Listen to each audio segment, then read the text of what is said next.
નમસ્કાર प्यारे दोस्तों, ધોરણ 11 ફિઝિક્સ ચેપ્ટર 3 માં આગળ જઈએ તો લાસ્ટ ટાઈમ આપણે થિયરી સાપેક્ષ વેગ સુધી કમ્પ્લીટ કરી દીધું અને સ્વાધ્યાયમાં થોડા આગળ જઈએ એક્સરસાઇઝમાં. તો આજે હું થોડા એક્ઝામ્પલ કોન્સેપ્ચ્યુઅલ એક્ઝામ્પલ લઉં જેમાં ગણતરી નથી, ખાલી આપણને થિયરીનો કોન્સેપ્ટ હોય તો એ એક્ઝામ્પલ સરળતાથી આપણે એનો આન્સર આપી શકીએ. આવા એક્ઝામ્પલનો ફાયદો એ છે કે તમને કોન્સેપ્ટ ખબર હોય, આ ટાઈપના કોઈ ક્વેશ્ચનો પૂછાય તો તમને કોમ્પિટિટિવ એક્ઝામ હોય, નીટ હોય, જી હોય, એની અંદર તમારો કોન્સેપ્ટ ક્લિયર હોય તો તમને એ ડાયરેક્ટલી કોન્સેપ્ટ ઉપર પૂછાતા જે એક્ઝામ્પલ હોય જે કોન્સેપ્ટ બેઝ ઉપર હોય એ તમને આવડે. બીજું કે કોન્સેપ્ટ ક્લિયર હોય તો તમને બીજા એક્ઝામ્પલ સોલ્વ કરવામાં સરળતા રહે. એટલે કોન્સેપ્ટ ઉપરના બે ત્રણ દાખલાઓ છે એની આપણે ચર્ચા કરી. બુક છે મારી જોડે, હું રકમ નથી લખતો. ચાલો એક્સરસાઇઝમાં આપણે ક્રમ બાય ક્રમ જઈશું. એક્ઝામ્પલ નંબર 1 એની કોઈ ચર્ચા નહીં કરું, એ ખાસ તમે જોઈ લેશો અથવા તો નહીં જોવો તો બી ચાલશે. હું 2 થી ચાલુ કરું છું, ધ્યાનથી સાંભળજો. એક્સરસાઇઝમાં બીજો એક્ઝામ્પલ, બરાબર ધ્યાનથી સાંભળજો. હવે એક્સરસાઇઝના બીજા એક્ઝામ્પલમાં પહેલી તો જે આપણે આકૃતિ આપી છે ખાસ આપણે ડ્રો કરી દઈએ. ચાલો આકૃતિ આ ટાઈપની આપી દેવામાં આવી છે. સમય વિરુદ્ધ અંતરનો, અંતર વિરુદ્ધ સમયનો આલેખ છે. હવે આલેખ શું કહેવા માંગે છે એમાં સમજાવું. હાલ ધ્યાનથી સાંભળો. તમારી બુકમાં બી આવો ટાઈપનો ગ્રાફ છે.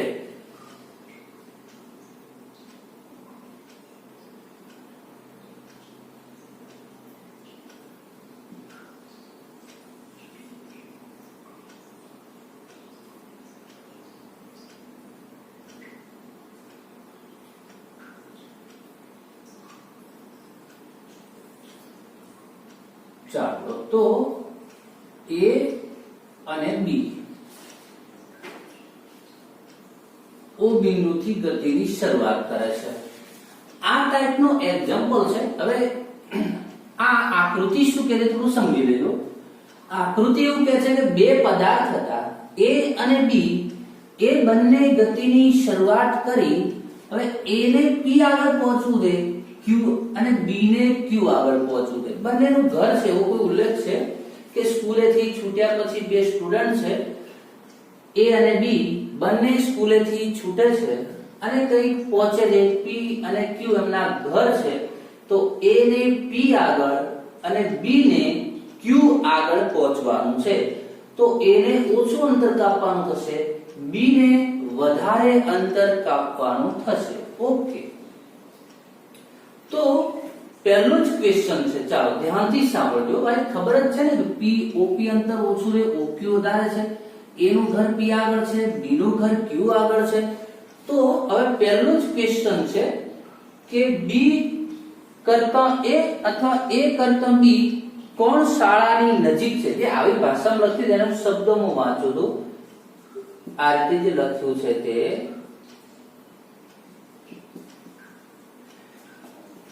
A ની સાપેક્ષમાં B અથવા B ની સાપેક્ષમાં A કોણ શાળાની નજીક છે. હવે શાળાની નજીક કોણ છે, કોનું ઘર નજીક છે? તો A નું ઘર P આગળ છે, B નું ઘર Q આગળ છે. સ્વાભાવિક છે અહીં A શાળાથી નજીક રહે છે. ચલો A શાળાની નજીક છે. ચાલો ખ્યાલ આવ્યો કે નહીં? બહુ એકદમ સિમ્પલ ક્વેશ્ચન છે.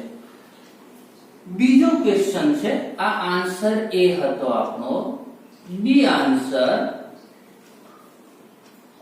B કરતા A અથવા A કરતા B શાળાએથી વહેલી શરૂઆત કરે છે. શાળાએથી નીકળવાની વહેલા શરૂઆત કોણ કરે છે? જો આ બાજુ જઈએ એમ સમય વધતો જાય. A નામનો જે વ્યક્તિ છે, એ નામનો વિદ્યાર્થી, તો એ વહેલો શાળાએથી નીકળે છે ઉગમ બિંદુથી, એટલે શું 0 સમય, અને B થોડોક સમય પસાર થાય પછી નીકળે છે. તો અહીં વહેલા કોણ નીકળે છે? તો એ શાળાએથી વહેલા નીકળે છે, વહેલા નીકળે છે એટલે બી ની કમ્પેરમાં, બરાબર. ચાલો સી ક્વેશ્ચન શું પૂછે છે? બી કરતા એ અથવા એ કરતા બી ઝડપથી ચાલે છે. ચાલો એ વહેલા નીકળ્યો, બી પછી નીકળ્યો, પણ ઝડપ કોની વધારે છે? હવે એ ધ્યાનથી સાંભળો. અંતર વિરુદ્ધ સમયના આલેખમાં જેનો ઢાળ વધારે હોય એનો વેગ વધારે હોય, એની ઝડપ વધારે હોય. ચાલો તો અહીંયા તમને સ્વાભાવિક છે, દેખાય છે, આપણે સાપેક્ષ વેગમાં ભણ્યા, એ વહેલી ગતિ કરે છે ધીમે ધીમે જાય, બી થોડો મોડો ચાલે છે પણ એની સ્પીડ થોડી વધારે હોય એટલે તો એ ધીમે ધીમે અહીંયા એ ને જોડે કમ્પેર એ સાથે થઈ ગયો, એને અહીંયાથી એને ઓવરટેક પણ કરી દીધો. તો દેખાય છે અહીં બી ની ઝડપ એ કરતા વધુ છે, બી ની ઝડપ એ કરતા વધારે છે. આગળ શું કે છે? એ કરતા બી, અચ્છા ડી ક્વેશ્ચન છે, બોલો ડી. એ અને બી એક જ સમય કે જુદા જુદા સમય ઘરે પહોંચે છે? જો સમય જો એ જે કયા સમય ભાઈ ઘરે પહોંચી ગયો, આ એ હતો, એ આ સમય ઘરે પહોંચી ગયો, આ જે સમય હોય તે ધારો કે ટી ડેશ. તો બી પણ ટી સમય પહોંચ્યો છે, બંને એક સાથે જ છે, દેખાય છે ભાઈ. ઓકે, તો એ અને બી બંને એક જ સમય ઘરે પહોંચે છે. તો બી નો લખતો નથી, એ અને બી નોંધ કરી લેજો અથવા રિવર્સ કરીને સાંભળી લેજો. એ અને બી, જેથી કરીને આપણો ટાઈમ બચે, ઝડપથી આગળ જઈએ. એ અને બી એક જ સમય એટલે કે સમાન સમયમાં ઘરે પહોંચે છે.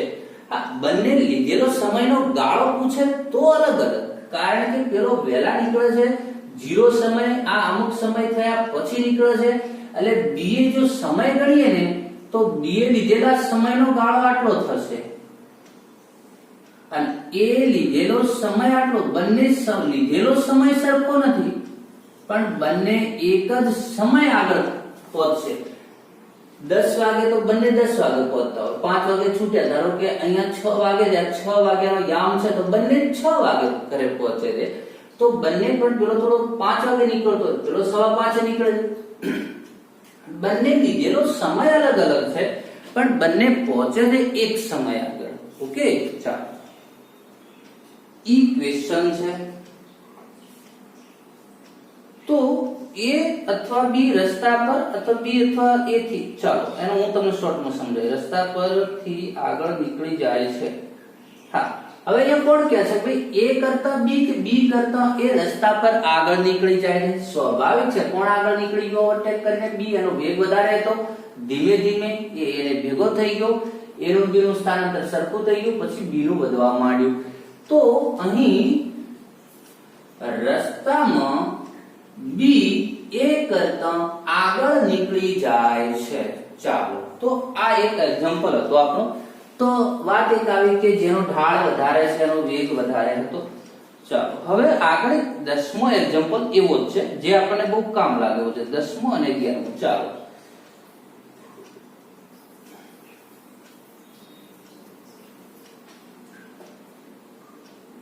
Example number 10. તમને અંદર સર રેન્ડમલી કેમ આ રીતે ગણાવો છો? ભાઈ થોડો કોન્સેપ્ટ ક્લિયર કરી લઈએ, પછી આપણે બીજા એક્ઝામ્પલો સોલ્વ કરતા જઈશું.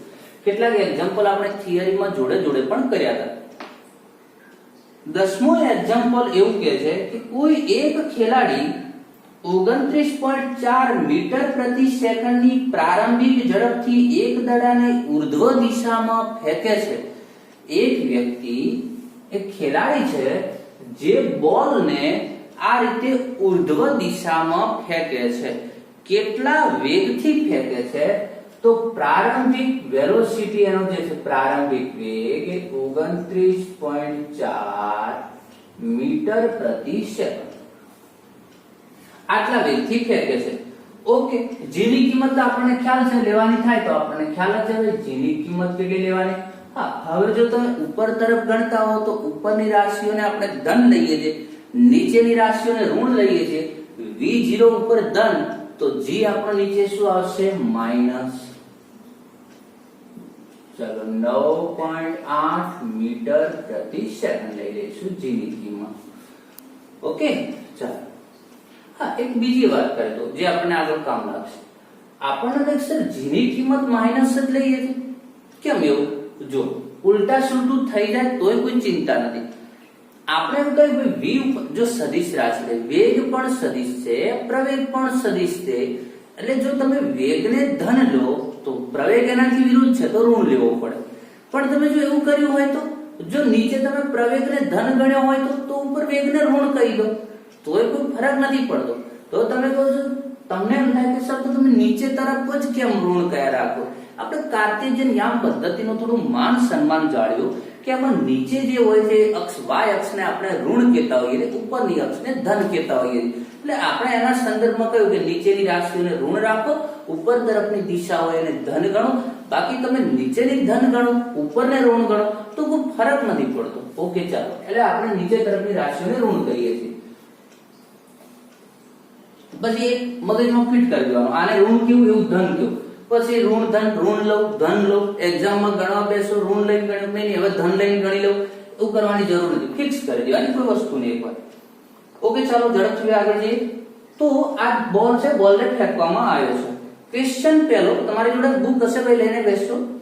દડાની ઉર્ધ્વ દિશાની ગતિ દરમિયાન પ્રવેગની દિશા કઈ હશે? પ્રવેગની કહે છે કે આ બોલ જઈ રહ્યો છે એ દરમિયાન પ્રવેગની દિશા કઈ?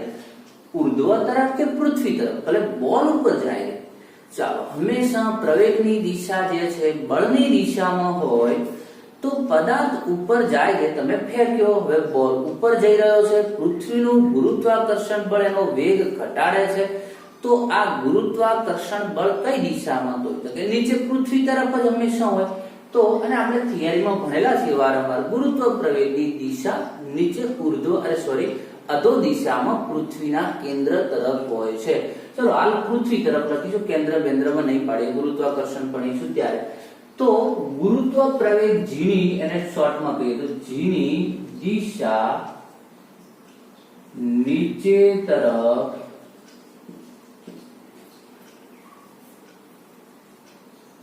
નીચે પૃથ્વી તરફ લખી નીચે પૃથ્વી તરફ છે. ઓકે બીજો ક્વેશ્ચન.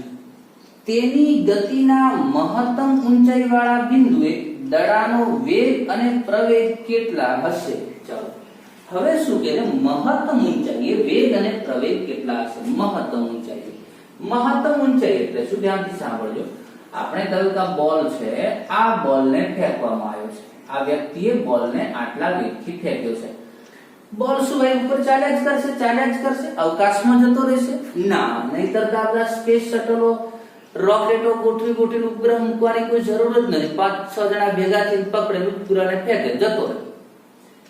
ચાલો તો આ બોલ જે છે એ ધીમે ધીમે એનો વેગ ઘટાડતો જશે અમુક અંતરે પહોંચશે પછી પાછો નીચે પડશે. તો આને કહેવાય એની મહત્તમ ઊંચાઈ, મેક્સિમમ હાઈટ એને પ્રાપ્ત કરી. હવે જેમ મહત્તમ પહોંચો પછી ત્યાંથી એ નીચે જવાનું છે તો એ મહત્તમ બિંદુએ વેગ અને પ્રવેગ કેટલા? તો જો વેગ ઘટતો જાય શૂન્ય થાય પછી તો નીચે પડે. જો વેગ હોય તો તે ઉપર જવાનો છે.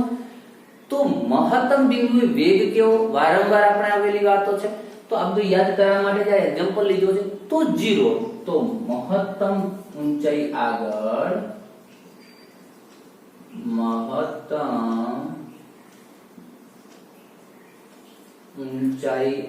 ઊંચાઈ વાળા બિંદુએ વેગ v બરાબર 0 છે. પ્રવેગનું શું? તો એ હવે 0 છે. વેગ 0 એટલે પ્રવેગ એ 0 ના. પ્રવેગ 0 ક્યારે થાય? બળ લાગતું 0 થાય. એના ઉપર કોઈ બળ જ ના હોય, એના વેગમાં વધારો કે ઘટાડો જ ન થાય તો પ્રવેગ તો 0 હોય. અહીંયા મહત્તમ ઊંચાઈ સુધી પહોંચ્યો ત્યાંથી એના વેગમાં ઘટાડો થતો જ ગયો છે. એનો મતલબ ત્યાં બળ પણ હાજર છે. ગુરુત્વાકર્ષણ બળ તો નાબૂદ થતું નથી. એટલે પ્રવેગ 0 થતો નથી, એ તો સતત વેગને ઘટાડ્યા કરે છે, મહત્તમ ઊંચાઈથી હવે વેગને વધાર્યા કરશે નીચે તરફ. તો એ તમારો અચળ છે અને આપણે અચળ જ લીધેલો છે ગુરુત્વ પ્રયુક્ત જે છે. તો મહત્તમ બિંદુ આગળ v બરાબર 0 છે અને પ્રવેગ g = 9.8 મીટર પ્રતિ સેકન્ડ સ્ક્વેર. ઓકે, ચાલો સી ની વાત કરીએ. હવે સી શું કે છે આપણને?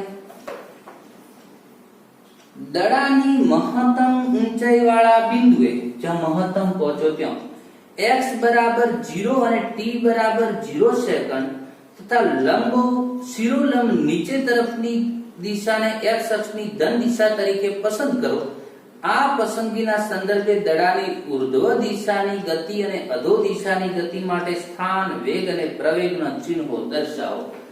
તો થોડી ખબર ના પડે, ચાલો ખબર પાડી લો ભાઈ. હવે આપણને ક્વેશ્ચન એવો પૂછ્યો છે, ધ્યાનથી સાંભળજો કે તમે આ બોલને ઉપર ફેંકો છો તો કે હા બરાબર. નીચે તરફની દિશાને કઈ દિશા લીધી? તો કે ઋણ. ઉપર તરફની ધન. હવે કે છે ઉલટું કરો, મતલબ જોજો ધ્યાનથી સાંભળો. તો કે આ બોલ છે, બોલ ઉપર પહોંચ્યો. હવે જ્યાં મહત્તમ ઊંચાઈએ પહોંચ્યો એ બિંદુને x બરાબર 0 અને t બરાબર 0 ગણો. એટલે કે હવે અહીંથી ગતિની શરૂઆત જ કરતો એવું કહે છે. ચાલો હવે એ બધું કહેવાનો મીનિંગ એ છે. અને હવે નીચે તરફની દિશાને કહે છે તમે ધન ગણો. મેં હમણાં જ વાત કરી હતી ભાઈ, એ ગણી શકાય, કોઈ વાંધો નથી આવતો. ટૂંકમાં કહીએ તો મહત્તમ ઊંચાઈને કહે છે ઉગમ બિંદુ લઈ લો અને નીચે તરફની દિશાને તમે ધન ગણો, ઉપર તરફની દિશાને ઋણ ગણો. તો હવે તમારે નક્કી એ કરવાનું છે કે જ્યારે આ બોલ નીચે આવતો હોય અને આ બોલ ઉપર જતો હોય ત્યારે સ્થાનાંતર, વેગ અને પ્રવેગની દિશા, અરે ભાઈ વેગ, પ્રવેગ, સ્થાનાંતર, વેગ અને પ્રવેગના ચિહ્નો નક્કી કરો. કોણ ઋણ, કોણ ધન. જો ખબર ના પડી હોય તો ફરીથી એકવાર ક્લિયર કરીને બોલી દઉં. કેવા એ માંગે છે કે જે તમે અત્યાર સુધી ઋણ લેતા હતા નીચે તરફ, ધન લેતા હતા ઉપર તરફ, હવે નીચે ધન દિશા, ઉપર ઋણ દિશા.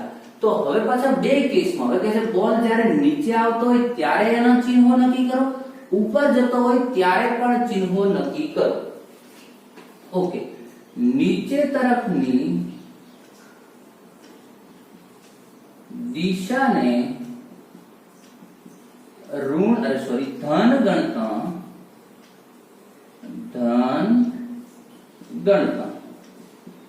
અને ધન ગણતા પછી અમારી પાછો પેલો. હવે આપણે લઈએ કે જ્યારે બોલ ને શું લઈશું? પેલા ઉર્ધ્વ લઈશું કે અધો લઈશું? ચલો ઉર્ધ્વ દિશામાં ગયો તો એ રીતે લઈએ. બોલની ઉર્ધ્વ ગતિ દરમિયાન, બોલની ઉર્ધ્વ ગતિ દરમિયાન બોલ ઉપર જતો હોય તો ઉપર જાય છે, સ્થાનાંતર કઈ બાજુ? ઉપર તરફ. વેગ કઈ બાજુ? ઉપર તરફ. પ્રવેગ કઈ બાજુ? નીચે તરફ. ભીતર નીચે હોય તો ઉપર તરફ છે તો એ બધી કઈ દિશામાં થઈ ગયો? ઋણ. કારણ કે ધન તો ક્યાં લીધી છે આપણે? નીચે તરફ લીધી છે. તો પણ સર તમે તો કહેતા હતા કે નીચે ઋણ જ લેવાની. ભાઈ એ જ લેવાની, આપણી રીતે લેવાની તો એ જ લેવાની, પણ એ તો આ એમને કહ્યું જો આવું લેવામાં આવે તો નક્કી કરો, બાકી આપણે એક્ઝામ્પલ બદલી નથી દેવાની. ઉર્ધ્વ ગતિ દરમિયાન સ્થાનાંતર x, વેગ v ઋણ છે અને પ્રવેગ ધન છે. કારણ કે પ્રવેગ તો પૃથ્વી તરફ જ નીચે રહેવાનો અને નીચેની દિશાને ધન ગણી લીધી, ધન થઈ ગયો. હવે બોલની ઉર્ધ્વની જગ્યાએ અધો દિશા, જો બોલ નીચે આવતો હોય તો બોલની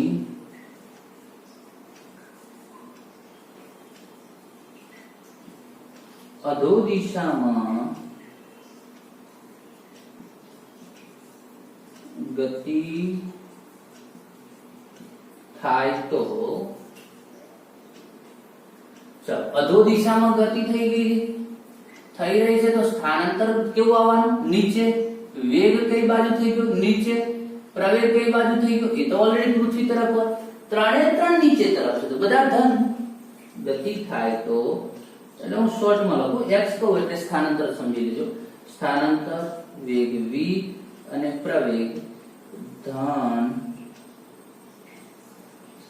છે. ઓકે ચાલો તો ખબર પડી ગઈ છે. આઈ હોપ કે તમને બરાબર સમજાઈ ગયું છે ભાઈ. ખ્યાલ ના આવે તો થોડું રિવર્સ કરીને એક વખત સાંભળી લેજો. ડી ક્વેશ્ચન છે, આ સી સોલ્વ કર્યો. દડો કેટલી મહત્તમ ઊંચાઈએ પહોંચશે અને કેટલા સમય બાદ ખેલાડીના હાથમાં પાછો આવશે. ચાલો આ ગણતરીનો ક્વેશ્ચન થયો કે બોલ કેટલી ઊંચાઈએ પહોંચશે અને કેટલા સમય પછી ખેલાડીના હાથમાં પાછો આવશે. કારણ કે બોલને ફેંક્યો છે પણ ભાઈ ખેલાડીએ ફેંક્યો છે, ઉપર ગયો, ધીમે ધીમે ઉપર ગયો, ઉપર જઈને પાછો નીચે પડીને કેચ કર્યો. તો કે છે અહીંયાથી ઉપર જઈ અને આ રીતે નીચે ખેલાડીના હાથમાં આવે ત્યારે કેટલો સમય લેશે અને કેટલી ઊંચાઈએ પહોંચશે. ચાલો તો મહત્તમ ઊંચાઈએ ક્યાં સુધી પહોંચશે પહેલા તો એ ગણવું છે. ઉપરનું સ્થાન ચલો પ્રારંભિક વેગ છે, મહત્તમ ઊંચાઈએ પહોંચે તો અંતિમ વેગ કેટલો થાય 0. અહીં અંતિમ વેગ અહીંયા v0 બરાબર તો 29.4 મીટર પ્રતિ સેકન્ડ. અંતિમ વેગ બરાબર 0 છે અને તમારે d શોધવું છે, મહત્તમ ઊંચાઈ કેટલી છે. કયું સૂત્ર યુઝ કરવું પડે? એની કિંમત ઓલરેડી હોય છે. જ્યારે આપણે અધો ઉર્ધ્વ કરીએ ત્યારે આપણને ખબર છે એની કિંમત તો g બરાબર -9.8 મીટર પ્રતિ સેકન્ડ સ્ક્વેર. લગાવી દો સૂત્ર v સ્ક્વેર v0 સ્ક્વેર બરાબર 2kd. તો આ તો 0 થઈ ગયું. v0 ની કિંમત મૂકી દો તો કેટલી થશે 29.4. ચલો આમાં મારે હિન્ટ જ આપવી પડશે ભાઈ, કારણ કે મને તો મારી જોડે કેલ્સી નથી, ગણતરી અને ખ્યાલ નથી. આ મહત્તમ ઊંચાઈ d ની જગ્યાએ હું h કહી દઉં, h મેક્સિમમ હાઈટ. અરે ભાઈ d કહું તો ચાલશે, ચાલો d જ રાખીએ તો કન્ફ્યુઝ ના થાઓ. તો માઇનસ માઇનસ કેન્સલ તો d બરાબર આ માઇનસ માઇનસ કેન્સલ થઈ ગયા 29.4 ભાગ્યા 2 9.8.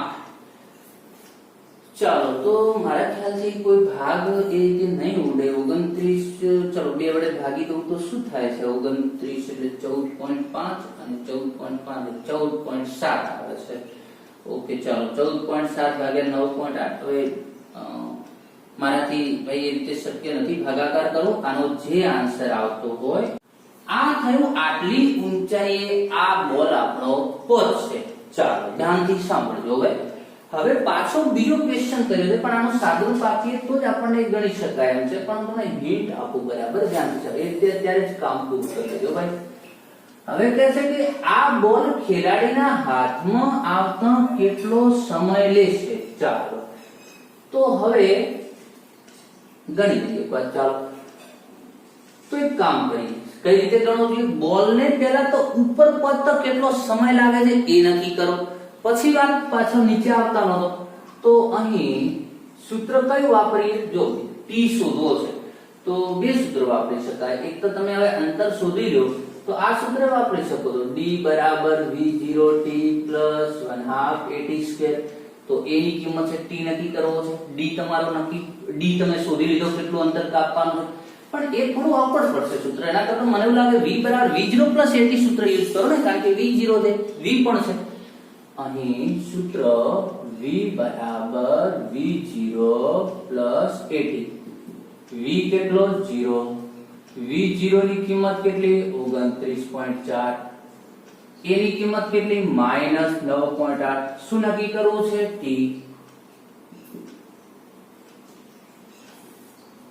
મારા ખ્યાલથી ભાગ ઉડે છો 9 તરી 27. મને પછી ધ્યાનમાં આવ્યું 9 તરી 27 કારણ કે 98 હા થઈ ગયું ને 98 તરી, કારણ કે એમને તો નથી આવતો 98 કરી થશે 294. 3 વડે ભાગ ઉડતો તો 3 ભાગ્યા 2 1.5 મીટર. ચાલો 98.3. તો આટલો તમારો આન્સર આવી શકતો તો મને લાગ્યું નહીં. બરાબર. ચાલો છતાંય તમારે જે તમે કેલ્સિટી આપવું હોય તો આપી દેજો. હવે જુઓ ભાઈ, આ બાજુ આવશે 9.8 t બરાબર 29.4. તો t બરાબર 29.4 ભાગ્યા 9.8. 3 વડે હમણાં વાત કરી ભાગ ઉડે છે તો 3 સેકન્ડ થશે. આ ખેલાડીના હાથમાં આવી જશે 3 સેકન્ડ? ના ભાઈ ના, એ તો અંતિમ મહત્તમ ઊંચાઈએ પહોંચવા માટે લાગતો સમય થયો. હવે એક બીજી વાત માટે ધ્યાનથી સાંભળો. કોઈ પણ પદાર્થને, આ કોન્સેપ્ટ યાદ રાખો, કોઈ પણ પદાર્થને તમે ફેંકો છો તો પદાર્થ ઉપર જશે અને પછી ત્યાંથી નીચે આવશે. આ બંને ટાઈમ હંમેશા સમાન હોય. જેટલા ટાઈમમાં ઉપર જાય એટલા ટાઈમમાં નીચે આવે. પણ તમે કહો સર એવું તો ના થવું જોઈએ વ્યવહારિક રીતે, કારણ કે પેલાને તો ફેંકવામાં આવ્યો છે એટલે એનો ઉપર ચલો ફેંકવામાં આવ્યો, એનો વેગ સતત ઘટી રહ્યો છે કારણ કે પૃથ્વીનું ગુરુત્વાકર્ષણ બળ નીચે છે તો એનો વેગ સતત ઘટવાનો, નીચે પડતા વેગ વધવાનો. તો બંને સમય એવું લાગે છે કે આમ સમાન ન થવા જોઈએ પણ છતાંય સમાન થાય છે. હું ખાલી એક વાક્યમાં તમને થોડું કન્ફ્યુઝન દૂર કરવાનો પ્રયત્ન કરું, બાકી તમારે સ્વીકાર લેવાનું છે, થાય છે ગણતરી કરીને. આમાં એવું છે કે ભલે પેલું ગુરુત્વાકર્ષણ નડતું હતું પણ ત્યારે તમે હાથની તાકાત આપી અને પ્રારંભિક વેગ આપીને ઉપર ફેંકો છો એટલે ગુરુત્વાકર્ષણ નીચે છે પણ સામે તમે હાથની તાકાત લગાવી છે. નીચે આવે છે ત્યારે 100% ગુરુત્વાકર્ષણ બળ અને નીચે તરફ ખેંચે એટલે સ્પીડ વધે છે. પણ તો પ્રારંભમાં ઝીરો, પ્રારંભમાં એનો 0 વેગ હતો, ત્યાંથી પોતે શૂન્યથી શરૂઆત કરે છે, એને કોઈ હાથની તાકાત નથી મળી કે બેલેન્સ થઈ જતું. ચાલો જતાનો આવતાનો ટાઈમ સરખો હોય છે, આમ કે કૌંસમાં લખી દીધો. ઉપર પહોંચવા માટે 3 તો નીચે આવવા માટે બીજા 3 સેકન્ડ. આમ ખેલાડીના હાથમાં બોલ t બરાબર 2 ગુણ્યા 3 બરાબર 6 સેકન્ડ પછી આવશે. ચાલો ખ્યાલ આવી ગયો ને ભાઈ? તો આનો આપણને ગણવામાં કોઈ પ્રોબ્લેમ નથી રહ્યો. મને એમ કે ભાગ પછી ધ્યાનમાં આવ્યું, ભાગ ઉડી જાય છે તો આપણે એનો પૂરો આન્સર ગણી શકીએ. ઓકે ચાલો. તો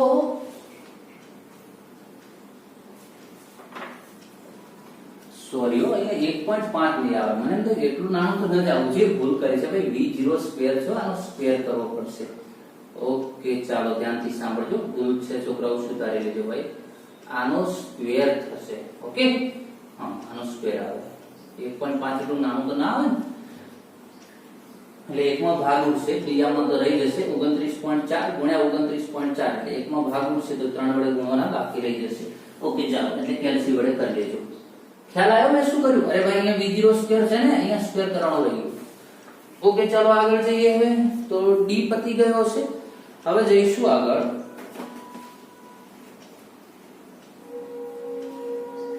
ચાલો તો બીજા થોડા ગણતરીના એક્ઝામ્પલો છે. બાકીની વાતો 11 ની બધી વાતો નેક્સ્ટ ટાઈમ કરીશું, નેક્સ્ટ લેક્ચરમાં મિત્રો. તો આજના લેક્ચરમાં આટલા સુધી રાખીએ છીએ. તો મળીએ મિત્રો નેક્સ્ટ લેક્ચરમાં. આજના જે કઈ કોન્સેપ્ટ છે, જે કઈ પ્રયત્ન કર્યો છે મેં તમને શીખવવાનો, એને થોડું બરાબર ધ્યાનથી સાંભળી લેજો. ફરીથી ખ્યાલ ના આવ્યો તો સાંભળી લેજો, નોટ કરી લેજો. તો મળીએ મિત્રો નેક્સ્ટ લેક્ચરમાં.